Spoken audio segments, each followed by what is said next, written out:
ನಮಸ್ಕಾರ ಎಲ್ಲ ದೊಡ್ಡ ಮಂದಿಗೆ. ನಾವು ಇವತ್ತು ಹೊಂಟೇವಿ ಹಾವೇರಿ ಜಿಲ್ಲಾ ಶಿಗ್ಗಾಂವ್ ತಾಲೂಕು ಅಗಡಿ ತೋಟಕ್ಕೆ. ಇದು ಹಾವೇರಿಯಿಂದ ಸುಮಾರು 44 ಕಿಲೋಮೀಟರ್ ಇದ್ರೆ ಹುಬ್ಬಳ್ಳಿಯಿಂದ 35 ಕಿಲೋಮೀಟರ್ ದೂರ ಐತಿ. ಗೂಗಲ್ ಹೇಳೋ ಪ್ರಕಾರ ಇದು 30 ಎಕರೆ ಜಾಗದಲ್ಲಿ ಇರೋದು, ಬಟ್ ಸ್ಥಳೀಯರು ಹೇಳೋದು 45 ಎಕರೆ ಐತಿ ಅಂತ. ಇದನ್ನ ಉತ್ತರ ಕರ್ನಾಟಕದ ಜೀವನ ಶೈಲಿ, ಸಂಸ್ಕೃತಿ, ಸಂಪ್ರದಾಯ, ಆಹಾರ ಪದ್ಧತಿ ಇವುಗಳನ್ನ ಪರಿಚಯ ಮಾಡಿಸೋ ಉದ್ದೇಶದಿಂದ ಈ ಅಗಡಿ ತೋಟವನ್ನ ಸ್ಥಾಪನೆ ಮಾಡ್ಲಾಯ್ತು ಅಂತ ಹೇಳ್ತಾರ. ಯಾರಾದ್ರೂ ನಮ್ಮ ಉತ್ತರ ಕರ್ನಾಟಕದ ಜೀವನ ಶೈಲಿ, ಆಹಾರ ಪದ್ಧತಿ ಎಲ್ಲಾನು ತಿಳ್ಕೊಬೇಕಂದ್ರೆ ಒಂದ್ಸಲ ಈ ಅಗಡಿ ತೋಟಕ್ಕೆ ಭೇಟಿ ಕೊಡ್ರಿ. ಅಲ್ಲಿಯೇ ನಮ್ಮ ಎಕ್ಸ್ಪೀರಿಯನ್ಸ್ ಹೆಂಗಿತ್ತು ಅಂತ ನೋಡ್ಕೊಂಡ್ ಬರೋನು ಬರ್ರಿ. ಅಗಡಿ ತೋಟಕ್ಕೆ ಎಂಟರ್ ಆದ ತಕ್ಷಣ ಅಲ್ಲೇ ನಿಮ್ಗೆ ಶೇಂಗಾ ಚಕ್ಕೆ ಕೊಡ್ತಾರ. ನಾರ್ಮಲ್ ಶೇಂಗಾ ಚಕ್ಕೆ ಟೇಸ್ಟ್ಗಿಂತ ಇದೊಂದು ಚೂರು ಡಿಫ್ರೆಂಟ್ ಇರುತ್ತೆ. ಸ್ವಲ್ಪ ಬೆಲ್ಲ ಜಾಸ್ತಿ ಇದ್ದು ಸ್ವಲ್ಪ ಸ್ವೀಟ್ ಅನ್ಸುತ್ತೆ. ಆಮೇಲೆ ನಮ್ಮ ಉತ್ತರ ಕರ್ನಾಟಕ ಶೈಲಿ ಒಳಗೆ ಬಂದವ್ರಿಗೆಲ್ಲ ಆರತಿ ಮಾಡ್ತಾರ. ಈ ತೆಂಗಿನಗರಿ ಪೇಟ ಯಾಕೆ ಇಟ್ಟಿದ್ರು ಅಂತ ಗೊತ್ತಾಗ್ಲಿಲ್ಲ. ಅದಕ್ಕೆ ನಮಗೆ ತಿಳಿದಿದ್ದನ್ನ ಇಮ್ಯಾಜಿನೇಷನ್ ಮಾಡ್ಕೊಂಡು ಬಂದ್ವಿ. ಇದನ್ನ ಹಾಕೊಂಡ್ರೆ ಮದ್ವಿ ಲಘು ಆಗ್ತದೆ ಅಂತ. ಇಲ್ಲ ಇಲ್ಲಿ ಏನೋ ಇದು ಒಟ್ಟಾರೆಯಾಗಿ ಈ ಸಿಚುವೇಶನ್ ಸಂಬಂಧಪಟ್ಟಂಗೆ ಇದು ನಮ್ಮ ಕಿರೀಟ, ರಾಜ ಕಿರೀಟದಂಗೆ ಇಲ್ಲಿಗೆ ವೆಲ್ಕಮ್ ಕಿರೀಟ. ಅವರು ಸಾಮಾನ್ಯ ಮನೋವೈದ್ಯರಲ್ಲ, ಅಮೆರಿಕಾದಲ್ಲಿ ಓದಿ ಚಿನ್ನದ ಪದಕ ಪಡೆದವರು. ಅಷ್ಟೇ ಅಲ್ಲ, ವಿಶ್ವದಲ್ಲೇ ಪ್ರಖ್ಯಾತರಾದ ಮನೋರೋಗ ತಜ್ಞ ಬ್ರಾಡ್ಲೆ ಅವರ ಮೊದಲನೇ ಶಿಷ್ಯ. ಹಂಗೆ ಮುಂದೋಗಿ ಎಂಟರ್ ಆದ ತಕ್ಷಣ ನಿಮ್ಗೆ ಮೊದಲು ಸಿಗೋದು ಬಸವಣ್ಣನವರ ಕುಟೀರ. ಅದಾದ್ಮೇಲೆ ಟಿಕೆಟ್ ಕೌಂಟರ್ ಇರುತ್ತೆ, ಟಿಕೆಟ್ ತೊಗೋಬೇಕು. 10 ವರ್ಷದಿಂದ ಒಳಗಿರೋ ಮಕ್ಕಳಿಗೆ ಹಾಫ್ ಟಿಕೆಟು ಅಂದರೆ 350, ಫುಲ್ ಟಿಕೆಟು 700 ರೂಪಾಯಿ ಇತ್ತು. ಸೊ ಟಿಕೆಟ್ ಬ್ಯಾಂಡನ್ನ ಕೈಗೆ ಸುತ್ಕೊಂಡು ಮುಂದೆ ಎಂಟ್ರಿ ಕೊಟ್ಟರೆ ನಿಮ್ಗೆ ವೆಲ್ಕಮ್ ಡ್ರಿಂಕ್ ಇರುತ್ತೆ. ಸ್ವಾಗತ ಪಾನೀಯ ಏನು ಎಣ್ಣೆ ಗಿಣ್ಣೆ ಕೊಡ್ತಾರೆ. ಮೀನಾಕ್ಷಿ ಸ್ವೀಟ್ ನಾವೇ ತಗೊಳ್ಳೋದು.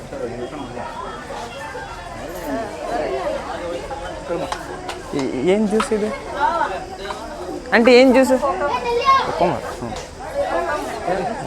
ವೆಲ್ಕಮ್ ಡ್ರಿಂಕ್ ಟೇಸ್ಟ್ ಮಾಡುವ ಅನ್ಸ್ಕೊಂಡು.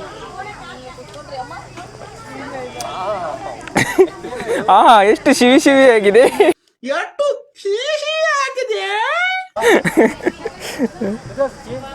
ಇದು ಏನೋ ಒಂಥರ ಸಾಲ್ಟಿ ಐತಿ. ಓಕೆ, ಕೇಳಿದರಲ್ಲಿ ರಾಜಸ್ಥಾನಿ ಸಾಂಪ್ರದಾಯಿಕ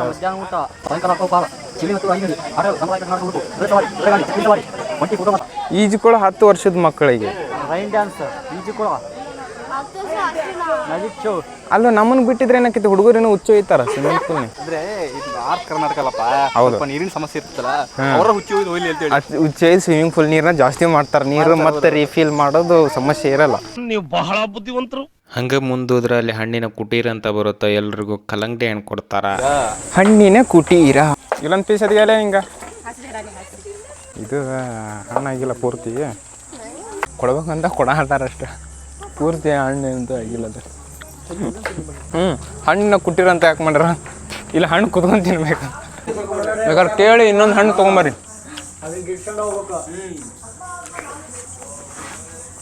ಅಷ್ಟು 700 ರೂಪಾಯಿ ಕೊಟ್ಟೇವಿ. ಇನ್ನೊಂದು 4 ಹಣ್ಣು ತಿನ್ನೋ ಇರ್ಬೇಕಾದ್ರೆ. ಇಲ್ಲಿಂದ ಕೆಲವು ಆಟಗಳು ಶುರು ಆಗ್ತಾವು. ಅಲ್ಲ, ಆಟಗಳು ನಿಮ್ಮ ಜವಾಬ್ದಾರಿಯದ್ದಾಗಿರುತ್ತದೆ. ಅಂದರೆ ನೀವು ಬಿದ್ದು ಏನರ ಮಾಡ್ಕೊಂಡ್ರೆ ನಿಮ್ಗೆ ಸಂಬಂಧ ಶಟ್ಕೊಂಡು ಹೋಗ್ರಿ ಅಂತ ಹೇಳಿ.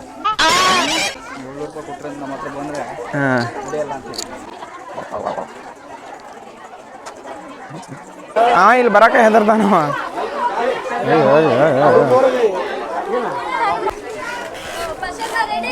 ಹಾಂ, ಏನು ಮುಗೀತೆ, ಸ್ವಚ್ಛ ಬರುತ್ತೆ ಕೊಡವ. ಧನ್ಯವಾದಗಳು.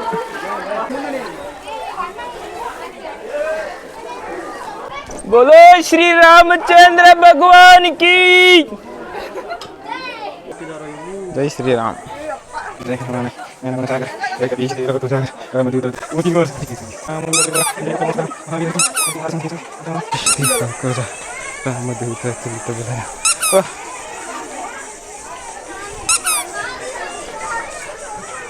ಏ ಬೆಂಕಿ.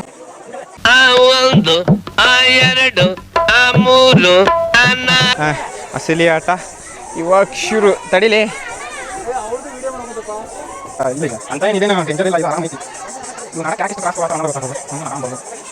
ಬಿಟ್ರೆ ಸೈಡ್ಗೆ. ಸಾಧಿಸ್ಬಿಟ್ಟು ಏ ಇದು ಮುಗಿಸ್ಕೊಂಡು ಮುಂದೆ ಕಬ್ಬಿನ ಗಾಣ ಐತಿ, ಅಂದ್ರೆ ನಾವ ಕಬ್ಬಿನ ಜ್ಯೂಸ್ನ ಮಾಡ್ಕೊಳ್ಳೋದು. ಅಜ್ಜಾರ ಬೆಂಕಿ ಹಳೆ ಹುಲಿ ಎಬ್ಬಲಿ ನಾನು ಅವೇ ನಿಧಾನ, ನಿನ್ನ ಸ್ಟ್ರೆಂತ್ಗೆ ಗಾಣನ ಮುರಿತೈತಿ. ಈ ಶೋಕಿ ಎಲ್ಲ ಬಿಟ್ಬಿಟ್ಟು ಹೂವು ಸೊಪ್ಪು ಮಾರ್ಕೊಂಡಿದ್ರೆ ಬದುಕ್ತೀರಾ, ಇಲ್ಲಾಂದ್ರೆ ಫೋಟೋನೇ.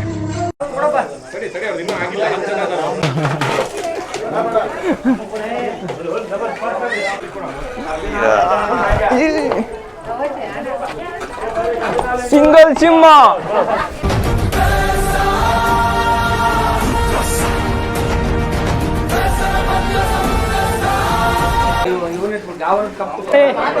ನೋಡ್ರಿ, ನಾವು ಗಾಢದಲ್ಲಿ ಕರೆದಂತ ಕಬ್ಬು. ಶ್ರಮದ ಫಲ ಬಹಳ ಸ್ವೀಟ್ ಆಗಿರುತ್ತಂತ. ಬನ್ನಿ, ಅದು ಯುದ್ಧ ಮಾಡಿದ್ವಿ ಇವತ್ತು.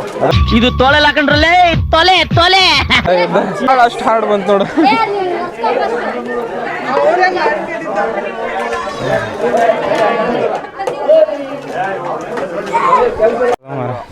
ಜಟಿಲ ಮಾರ್ಗ ಚಕ್ರವ್ಯೂಹ. ಇಲ್ಲಿ ಒಳಗೆ ಎಂಟ್ರಿ.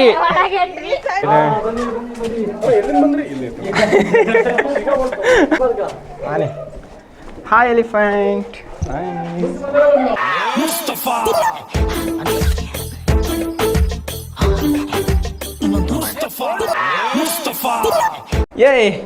ಏನ್ಲ ಇದು? ಬ್ರೋ ನಾನಂತೂ ಸಿಕ್ಕಾಕೊಂಡೇನಿ ಬ್ರೋ. ಭಾಳ ವಿಚಿತ್ರ ಅದ. ಎಕ್ಸಿಟ್ ಬಂತೆ. ಎಕ್ಸಿಟ್ ಯಾರು ಫಸ್ಟ್ ಹೋಗ್ತಾರೆ ನೋಡೋಣ ಬಾ. ಅವ್ರು ಬರ್ತಾರೆ, ನಾವು ಬರ್ತಾವ. ಎಕ್ಸಿಟ್ ಬಂತೆ.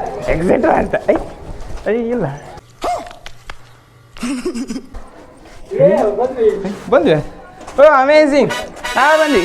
ಇದಾದ್ಮೇಲೆ ಹಾಗೆ ನೆಕ್ಸ್ಟು ಚಕ್ಕಡಿ, ಆಮೇಲೆ ಒಂಟೆನ ನೋಡ್ಬೋದು. ಆಮೇಲೆ ಇಲ್ಲಿ ಉತ್ತರ ಕರ್ನಾಟಕ ಶೈಲಿಯ ಕಚ್ಚೆ ಪಂಚೆ ಪೇಟ ಕೂಡ ನಾವು ಧರಿಸ್ಬೋದು. ಆದ್ರೆ ಇವನ್ನೆಲ್ಲ ನಮ್ಮಂತ ಕಡ್ಡಿ ಪೈಲ್ವಾನ್ಗಳಿಗೆ ಹಾಕಲ್ಲ, ಇವೆಲ್ಲ ಕಟ್ಟಮಸ್ತಾಗಿರೋರ್ಗೆ ಮಾತ್ರ ಹಾಕೋದು. ಬ್ಯಾಂಕಿ ಹೆಂಗ್ ಕೆಜಿ ಅಣ್ಣ? 100 ರೂಪಾಯಿ ಕೆಜಿ. ಬ್ಯಾಡ ತಗೋ, ನೀವು ಇಟ್ಕೊರಿ. ಬರೀ ಗಂಡು ಮಕ್ಕಳಿಗೆ ಅಷ್ಟೇ ಅಲ್ಲ, ಹೆಣ್ಣು ಮಕ್ಕಳಿಗೂ ಜರ್ಕಾರಿ ಸೀರೆ, ಡಾಬು ಎಲ್ಲಾನು ಇರುತ್ತೆ. ಒಡಪ್ ಹೇಳ್ರಿ. ಅಮಾವಾಸ್ಯೆ ಕತ್ಲಿ ಗೋಧಿ ಬಿತ್ಲಿ ಹೆಸರು ಕೇಳಿದವ್ರು ಹೆಣ ಎತ್ಲಿ.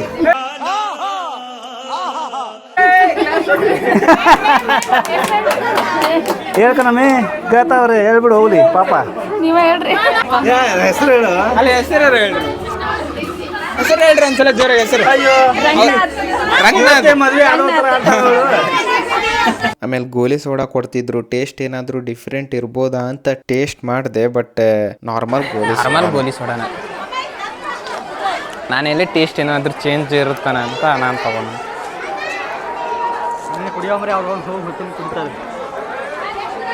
ಹೇಗಿದೆ? ಹೆಂಗೈತಿ? ಕೈಸಾ ಹೈ? ಅಚ್ಚಾ ಹೈ? ಏನು ಸೂಪರ್. ಏನು ನಂಗೆ ಗೋಲಿ ಸೋಡಾ ಅಷ್ಟೊಂದು ಲೈಕ್ ಆಗಲ್ಲ. ಇವ್ನ್ಯಾವನ ಸೆಡೆ ನನ್ನ ಮಗ. ಹಾಡು ಹೇಳೋರಿದ್ರೆ ಹಾಡು ಕೂಡ ಹೇಳ್ಬೋದು.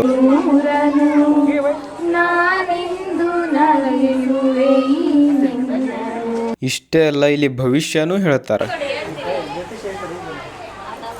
ದೇವರಲ್ಲಿ ಇವರದು ಇಂದ್ರನ ಜಾತಕ, ರಾಜರಲ್ಲಿ ವಿಷ್ಣುವರ್ಧನನ ಜಾತಕ, ರಸಿಕತೆಯಲ್ಲಿ ಮನ್ಮಥನ ಜಾತಕ. ಒಂದು ಬೇಜಾರು ಏನಾಗಿದ್ದಂದ್ರೆ ಇವ್ರಿಗೆ ಕನ್ನಡನ ಬರಲ್ಲ ಅಂತ. ಕನ್ನಡ ಬರಲ್ಲ ಅಂದ್ಮೇಲೆ ಇವ್ರನ್ನ ಇಲ್ಲಿ ಯಾಕೆ ಕೂರ್ಸ್ಯಾರ ಅನ್ನೋದು ಗೊತ್ತಾಗ್ಲಿಲ್ಲ. ಕನ್ನಡನ ಬರಲ್ಲ ಅಂದ್ರೆ ಅದಕ್ಕೆ ಕರೆಸಿಟ್ಕೊಂಡ್ರ ಅಂತ ಗೊತ್ತಾಗಲಿಲ್ಲ. ಆಮೇಲೆ ಮ್ಯಾಜಿಕ್ ಶೋ ಇರುತ್ತೆ.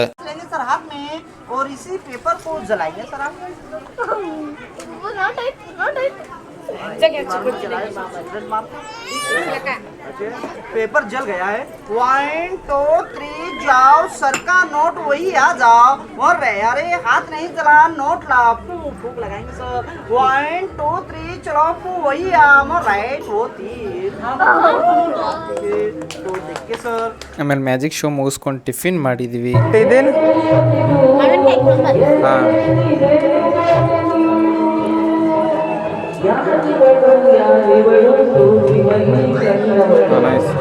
ಏನೋ ಅಂದ್ರಪ್ಪ. ನೋಡುವ, ಟೇಸ್ಟ್ ಮಾಡುವ.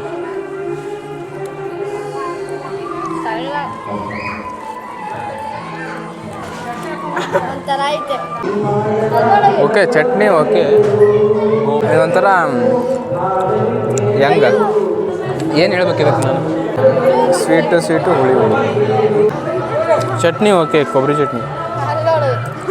ಆಮೇಲೆ ಇಲ್ಲಿ ಬರೀ ಉತ್ತರ ಕರ್ನಾಟಕ ಉಡುಪು ಅಷ್ಟೇ ಇರಲಿಲ್ಲ, ರಾಜಸ್ಥಾನಿ ಮತ್ತು ಲಂಬಾಣಿ ಉಡುಪು ಕೂಡ ಇತ್ತು. ಆದರೆ ಅದಕ್ಕೆ 200 ರೂಪಾಯಿ ಪೇ ಮಾಡಬೇಕಿತ್ತು. ಹಂಗೆ ಅದನ್ನೆಲ್ಲ ಮುಗಿಸ್ಕೊಂಡು ಊಟದ ಟೈಮ್ ಆಯ್ತು. ಇಲ್ಲಿ ಪ್ಯೂರ್ ನಮ್ಮ ಉತ್ತರ ಕರ್ನಾಟಕ ಜವಾರಿ ಊಟ ಇರುತ್ತೆ. ಊಟಕ್ಕೆ ಎಷ್ಟು ಐಟಮ್ಸ್ ಇತ್ತು ಅಂದ್ರೆ ಉತ್ತರ ಕರ್ನಾಟಕದವನಾಗಿ ನನಗೆ ಎಷ್ಟು ಐಟಮ್ಸ್ ಹೆಸರು ಗೊತ್ತಿರಲಿಲ್ಲ. ಅಷ್ಟೊಂದು ವೆರೈಟಿ ಊಟ ಇತ್ತು. ಇನ್ನು ಪಲ್ಯ ಅಂತೂ ಎಷ್ಟು ಥರ ಇತ್ತು ಅಂದ್ರೆ ಬರೀ ಪಲ್ಯದಲ್ಲೇ ಹೊಟ್ಟೆ ತುಂಬ ಹೋಗಬೇಕು, ಅಷ್ಟು ಥರ ಇತ್ತು. ಉಣ್ಣದ ಬೇಡ, ಪಲ್ಯ ತಿಂದ್ರೆ ಸಾಕು. ಆಮೇಲೆ ಎಲ್ರಿಗೂ ಗೊತ್ತಿರೋದು ಉತ್ತರ ಕರ್ನಾಟಕ ಅಂದ್ರೆ ರೊಟ್ಟಿಗೆ ಫೇಮಸ್ ಅಂತ. ಇಲ್ಲೇ ಜೋಳದ ರೊಟ್ಟಿ, ಸಜ್ಜಿ ರೊಟ್ಟಿ ಮತ್ತು ಖಡಕ್ ರೊಟ್ಟಿ ಕೂಡ ಇತ್ತು. ಅಲ್ಲ ಇದು ಸ್ವೀಟ ಪಲ್ಯನ ಗೊತ್ತಾಗಲಿಲ್ಲ.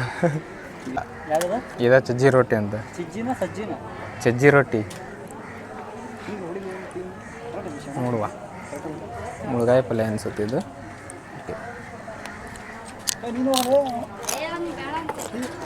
ಇದು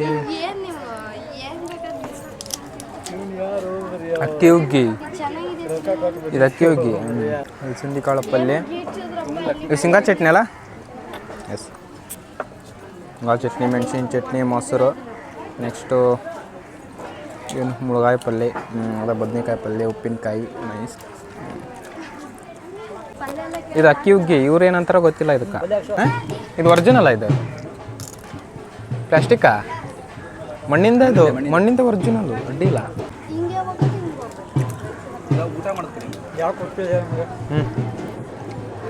ಹೆಂಗದ ಹಾವೇರಿ ಇದು ಆ ಕಡೆ ಉತ್ತರ ಕರ್ನಾಟಕ ಅಲ್ಲ.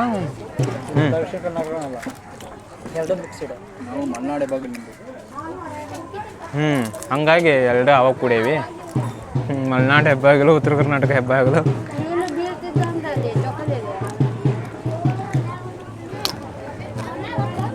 ಇದು ಕರುಂಡಿದು ಮೆಣಸಿನ ಚಟ್ನಿ ಮಾಡ್ಬಿಟ್ಟೆ ನಾನು. ರೊಟ್ಟಿ ಆದ್ಮೇಲೆ ಮಾವಿನಕಾಯಿ ಶೇಕಣಿ ಮತ್ತು ಶೇಂಗಾ ಹೋಳಿಗೆ, ಅದ್ರ ಮೇಲೆ ತುಪ್ಪನೂ ಸುರಿತಾರೆ. ಮಾವಿನಕಾಯಿ ಶೀಕಣಿ, ಈ ಶೇಂಗಾ ಒಣಗಿ, ಮಾವಿನಕಾಯಿ ಶೀಕಣಿ. ನೋಡುವ ಟೇಸ್ಟ್.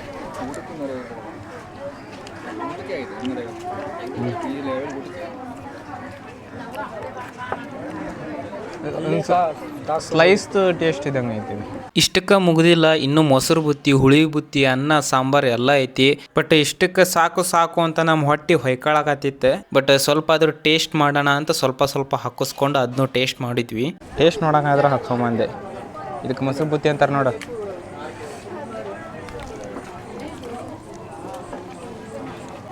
ಆಲ್ಮೋಸ್ಟ್ ತಿಂದೇವಿ ನಾವು ಸಿಗಿ ಹುಣ್ಣಿಮೆಗೆಲ್ಲ. ಇದ್ರ ಬುತ್ತಿ ಏನಂತಾರಲ್ಲ, ಹುಳಿ ಬುತ್ತಿ.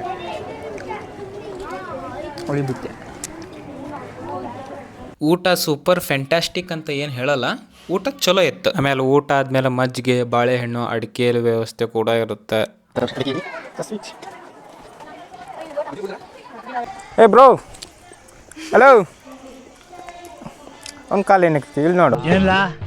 ತಪ್ಪು ತಿಳ್ಕೊಳ್ಳಲ್ಲ ಬಿಡುಗರು. ಆಮೇಲೆ ಬೋಟಿಂಗ್ ಕೂಡ ಇರುತ್ತೆ.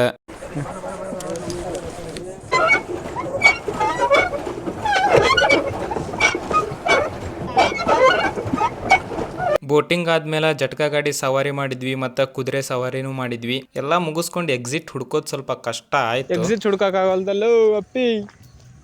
ಬ್ರೋ ನಾನಂತೂ ಸಿಕ್ಕಾಕೊಂಡೀನಿ ಬ್ರೋ. ಆಗಲೇ ಅಂತಾನು ಹುಡ್ಕಾತೇವೆ ಎಕ್ಸಿಟ್, ಬಟ್ ಎಕ್ಸಿಟ್ ಅಂತೂ ಸಿಗ್ತಾ ಇಲ್ಲ. ಈಗ ನೆಕ್ಸ್ಟ್ ನಾವು ಮುಂಡ್ಗೋಡು ಕ್ಯಾಂಪಿಗೆ ಹೊಂಟೇವಿ. ನೆಕ್ಸ್ಟ್ ವಿಡಿಯೋ ಅಲ್ಲಿಂದನೇ ಸ್ಟಾರ್ಟ್ ಮಾಡೋಣ ಅಂತ. ಎಲ್ಲಿಗೆ ಹೇಳು? ಇಲ್ಲಿಂದ ನಮ್ಮ ಪಯಣ Mundgod camp, Mundgod Tibet camp. ನೂರೊಂದು ನೆನಪು ಹೃದಯಾಳದಿಂದ ಹಾಡಾಗಿ ಬಂತು. ಟಿಬೇಟಿಯನ್ನರು ಭಾರತಕ್ಕೆ ಹೇಗೆ ಬಂದರು ಅಂದ್ರೆ 1950ರಲ್ಲಿ ಚೀನಾ ತನ್ನ ಸೇನೆಯನ್ನು ಟಿಬೇಟಿಗೆ ಕಳುಹಿಸಿ ಟಿಬೇಟ್ ತನ್ನ ಭಾಗ ಎಂದು ಘೋಷಣೆ ಮಾಡಿತು. ಆದರೆ ಟಿಬೇಟ್ ಜನರಿಗೆ ಚೀನಾ ಆಡಳಿತ ಇಷ್ಟ ಆಗಲಿಲ್ಲ. ಅದರಿಂದ 1959ರಲ್ಲಿ ಟಿಬೇಟಿಯನ್ನರು ದೊಡ್ಡ ಬಂಡಾಯನ ಹೇಳ್ತು. ಈ ಬಂಡಾಯವನ್ನ ಚೀನಾ ಸೇನೆ ಬಲವಂತವಾಗಿ ಹತ್ತಿಕ್ಕಲು ಮುಂದಾದಾಗ ಲಕ್ಷಾಂತರ ಟಿಬೇಟಿಯನ್ ಜನರು ತಮ್ಮ ಪ್ರಾಣ ರಕ್ಷಣೆಗಾಗಿ ಭಾರತಕ್ಕೆ ಬಂದರು. ಈಗ ಇವರು ಭಾರತದಲ್ಲೇ ತಮ್ಮ ಸಂಸ್ಕೃತಿ, ಧರ್ಮ ಮತ್ತು ಭಾಷೆಯನ್ನು ಉಳಿಸಿಕೊಂಡು ತಮ್ಮ ಮಕ್ಕಳಿಗೆ ಶಿಕ್ಷಣ ನೀಡುತ್ತಾ ಬದುಕ್ತಿದ್ದಾರೆ. ಇವರ ಒಂದೊಂದು ಸ್ಕೂಲು, ಟೆಂಪಲ್, ಇವರ ಜೀವನ ಶೈಲಿ, ಇವರು ಸ್ವಚ್ಛತೆಗೆ ಕೊಡೋ ಪ್ರಾಮುಖ್ಯತೆ ನೋಡಿದ್ರೆ ಇವರಿಂದ ಕಲಿಯೋದು ಭಾಳ ಐತಿ. ನಮ್ಮ ದೇಶದ ನಾವು ಎಷ್ಟು ದಿನ ಇದು ಏನು ಮಾಡಿದ್ವಿ ಅಂತ ಅನ್ಸಾಕತ್ತಿ ಇವ್ರು ನೋಡಿ.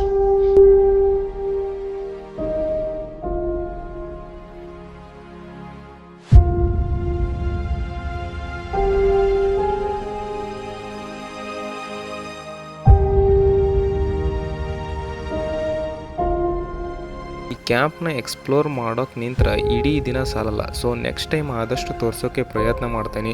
ಆ್ಯಂಡ್ ಈ ಲಾಗ್ ಹೇಗೆ ಅನ್ನಿಸ್ತು ಅಂತ ಕಾಮೆಂಟ್ ಮಾಡಿರಿ. ನಾನು ಪ್ರಾಮಿಸ್ ಮಾಡ್ತೀನಿ ನೆಕ್ಸ್ಟ್ ಟೈಮ್ ಇದಕ್ಕಿಂತ ಮಚ್ ಬೆಟರಾಗಿ ಲಾಗ್ ಮಾಡ್ತೇನೆ ಅಂತ ಹೇಳ್ತಾ ಈ ವಿಡಿಯೋ ಎಂಡ್ ಮಾಡ್ತಾ ಇದ್ದೀನಿ.